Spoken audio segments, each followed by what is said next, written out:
Hi, my name is William Meinert, and I play Sarastro in the Magic Flute. Well, I spent a lot of time in Florida growing up. I had relatives in Jacksonville, and I visited my grandmother a lot in Tampa, but I never actually got to spend much time in Orlando, so I'm really looking forward to spending more time here. Sarastro and the Queen of the Night are two characters that are really in intense opposition to each other throughout the opera, and not only in character, but also musically. The Queen of the Night, of course, has many notes, high notes, leaps between the notes. Sarastro, on the other hand, has fewer notes. They're much lower in the range, and he doesn't jump between them. He sort of glides stepwise, slowly between them. And playing both the character difference and the musical difference can be a lot of fun. In preparing a role, there's a lot of things that go into it. Of course, learning the music, studying the text, developing an interpretation of the character.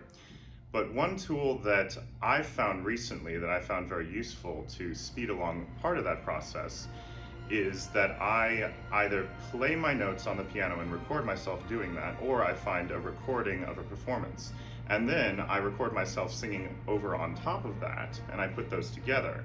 So then I have this one track of me singing the role at tempo that I can listen to and get the music into my head earlier on in the process, which really helps the memorization down the line.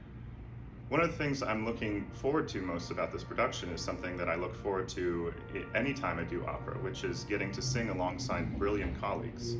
It can be really fulfilling to collaborate alongside talented artists, whether they're new to me or familiar to me, and I'm really looking forward to doing that here in Orlando. For instance, I met Magda for the first time, our Pamina, earlier this year, and I heard her singing and I was very impressed, but I haven't yet gotten to share the stage with her, and now I get to, and I think that's so exciting. One of the things that inspires me most about opera is the grand scale of it all. First of all, you've got usually very large houses and a large stage that you're singing on, and then you've also got potentially a very large orchestra. Depending on the composer, can be anywhere from a couple dozen to even almost 100 players in the orchestra. And then you've got a beautiful giant set behind you, and there you are all in the middle of it, just singing with your voice, unamplified, into this giant house. And I think that is really exciting and inspiring. Be sure to catch the Magic Flute on October 28th and 30th, and you can get tickets at drphillipscenter.org.